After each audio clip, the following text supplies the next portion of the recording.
Welcome to your magic moon message. This is the peace dealer. And over the next couple of days, you will see wisdom, and wisdom will see you. Will it like what it sees? Will you like what you see? The moon is in Sagittarius, a vision, and the sun is in Scorpio, of transformation, death, other people's money, trust, sex, wisdom.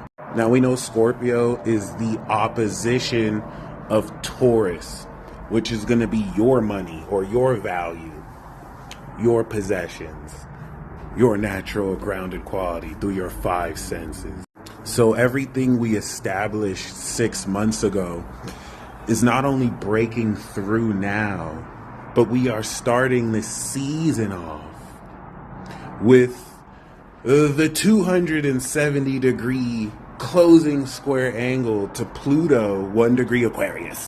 And the moon, 0 degree Sagittarius, is making a 180 degree opposition to 0 degrees Uranus in Gemini, which I would say is quite the electric start to one of the most spooky Scorpio seasons we may ever have.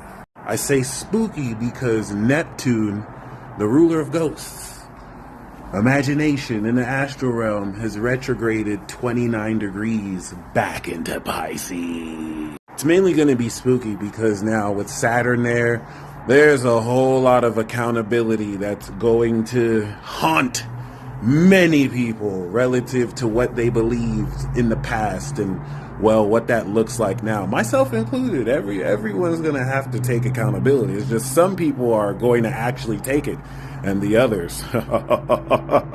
The Pluto square that is occurring right now is over 6 months in the making. January 23rd-ish of this year, we had the activation. This conjunction of Sun and Pluto is a conjunction cycle that will happen 20 years, okay, every year, until 2044, when Pluto goes into Pisces. AKA after the Aquarians awaken, which to me are Viltrumites that want to take over the planet, then Pisces are going to awaken and destroy the world. And bring us into utopia. So, I akin an awakening like this to one that is very revolutionary, one that over the course of every year, as it activates its cycle, which will happen at the end of January through February, as it increases in degree, it's going to awaken a lot of people. Aquarius, which is a sign of humanity, science, due to its correlation to knowledge and cosmic energy. For example, over the next couple of years, when we have this conjunction at higher degrees, we're going to see higher, degrees of intensity and how that plays out globally and collectively. We want to look out for aspects like this because, well, the last time Pluto was in Aquarius, we had the French Revolution, the Haitian Revolution. America had already signed its Declaration of Independence at the end of Capricorn. A lot of people dying. A lot of freedom and a lot of broad sweeping changes throughout the rest of that 200-year cycle. And the time Pluto was in Aquarius, before that, you had something called the Protestant Revolution or whatever that is. That being said, this time we have internet. And who knows if it involves alien disclosure. I honestly don't care. But this quality of intensity is one of the 3 pillars, along with Saturn that will go into Aries, and Uranus that'll go back into Gemini, that coming into next year when we activate all these cycles in January, in March, and again in late May, are going to kick in a whole new world. So that's why it's important for reference and context to know the rest of this year is breaking us through out of this old world, and we're transitioning into the new world. By the time we get to December, Saturn and Neptune will be direct, and we'll get ready to push forward. And this is where during this period, you don't want to really sit and be discouraged about what might not be working for you, because as of now, we're breaking through entirely. And you may see more rapid development than ever, especially with the moon opposite Uranus, like right now. Emphasis on C, as of course, the moon in Sagittarius is making a Taurus signature to the sun in Scorpio. Moon 1 degree Sag, sun 1 degree Scorpio. If you calculate those two, that is 30 degrees of separation. Taurus signature, we are manifesting the quality of this psychoanalytical awareness, Scorpio sun, and what is manifesting it is this ascended understanding, Sagittarius ascended understanding moon. So this is 2.5 days of changing our perspective. Any planets that go through mutable signs work through the function of that planet. If you think of each planet as a universal organ we're all tapped into, or it affects, however you want to explain that, the moon in Sagittarius, we are going to be understanding how our vision is adjusting to manifest the quality of this pure energy through what and how we see, or in this case, the meaning of what we're seeing. We're going to now apply this shift of perspective when the moon goes into Capricorn, the cardinal action sign, and we're going to direct practically this vision. So the moon in Sagittarius might show you, you're pointed this way, you might want to point this way. And then when the moon goes into Capricorn, we move this way instead of going that way. However, with the opposition to Uranus and Gemini, this is immediately going to break through due to its 180-degree opposition, not just unconventionality and innovative randomness, I just put those two words together, but it's going to show you the higher meaning of what the past 2 weeks of actions you've taken through Libra when we previously had the moon conjunct Uranus and Gemini. And that's why that happening simultaneously with a 270-degree square of completion, mind you, is going to really rocket propel, boof, you forward. And you want to just carry that momentum forward appropriately. Once again, I can't emphasize enough how significant it is, this Pluto square is. So we're starting the season off, completing and going through the finish line. Mars did first, Mercury did, Venus will follow, but our conscious awareness, we're aware of it now.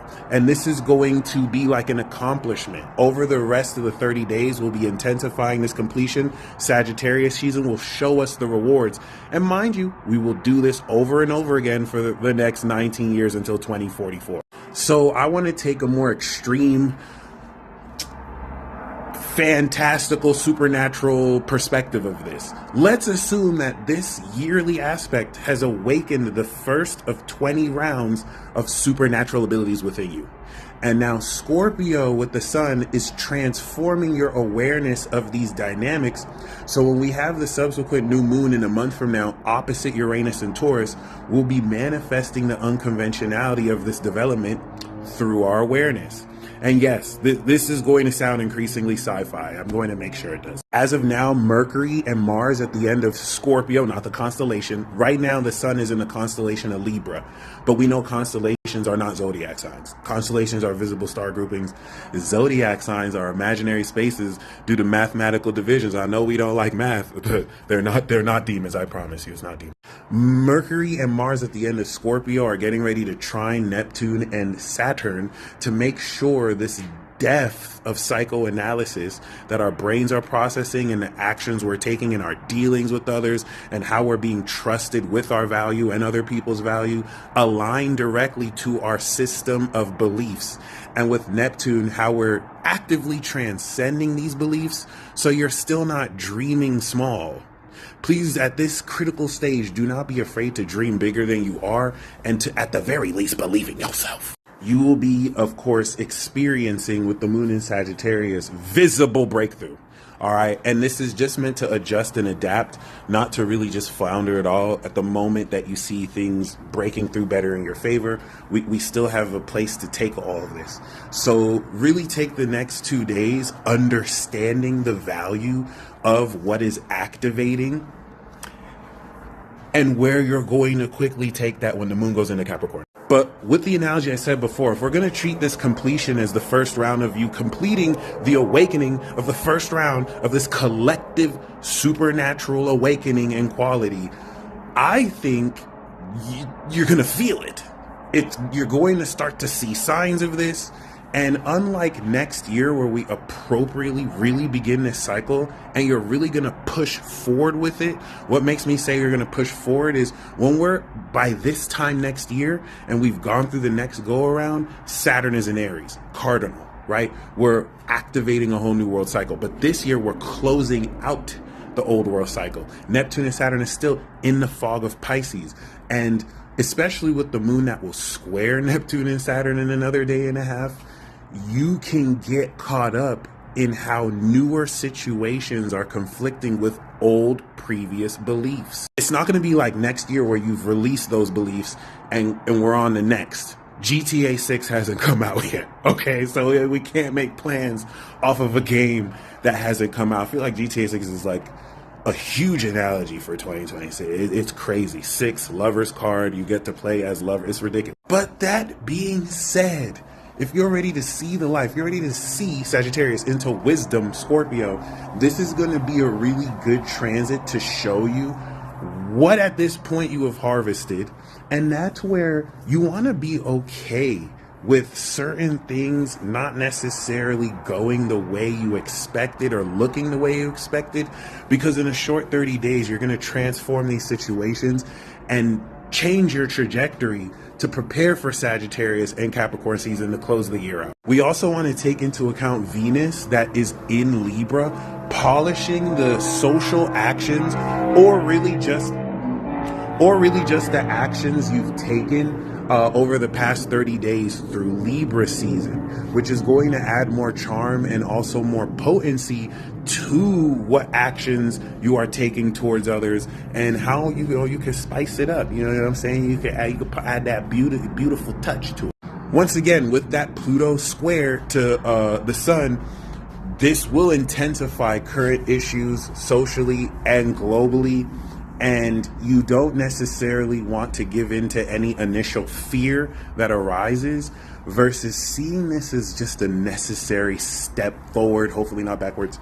And now being able to psychoanalyze where you fit in all of this relative to the global stage.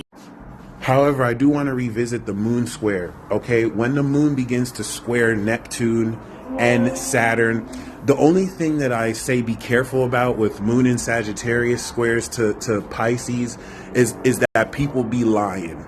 People be making shit up. This is the type of transit where you see a picture out of context without any real details. And then people just spin a whole bunch of stuff before details come through. And now in that pandemonium or in that drama, you believe a lot of BS. So just don't be quick. Don't be too quick to just believe what you see, please. It's not the worst thing. It can bring stuff up that is hidden to be seen, but trust me, context is more than key in this situation. And I do have a reason to believe, well, it's because the moon is in Sag. The next couple of days might be pretty wild. That in and of itself is not enough to say. It's very vague, but if it is, we could blame the moon in Sag. If you care about Mercury in the shadow of it before it's retrograde, that's a thing. But, you know, with Mercury, that's clearly going to exit Scorpio and enter Sagittarius before the other planets. Your brain will intensely and at a deeper level probe the necessary questions and answers, the information you're processing to really crystallize at the bottom of an issue what is important to know and what the sun will eventually make you aware of. But for now, I want you to treat this moon in Sagittarius transit like you've just crossed a finish line. Since the sun in Leo that opposed Pluto, that 90-day breakthrough stretch, you finally completed it. That now marks 90 days of completion from now to the next activation that's going to be at the end of January, but in 2026. So if you're excited about yet another spooky Scorpio season riddled with who knows what kinds of false flags and psyops, honestly, there doesn't have to be a false. I just wanted to say that. It doesn't have to be a false. I hope there's not a. I hope none of these things happen. But if there is, remember I said it in this video vaguely so that you can run back and kind of see that I kind of predicted it, not really. If you're ready for that, comment down below how you're going to conquer this season. And if you're okay with transforming a lot of your beliefs and, you know, shedding habits that no longer really help you but hurt you, I think this is going to be a very successful next 30 days. I also want to add the grand water trine occurring with Jupiter in Cancer. Linking these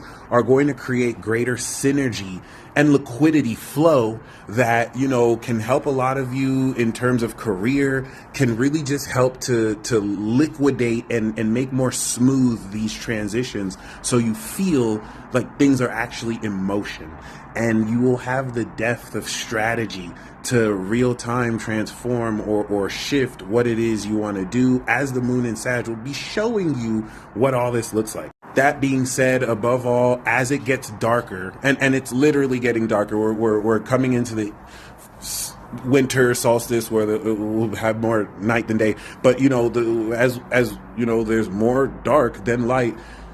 Don't be scared. Don't give in to fear.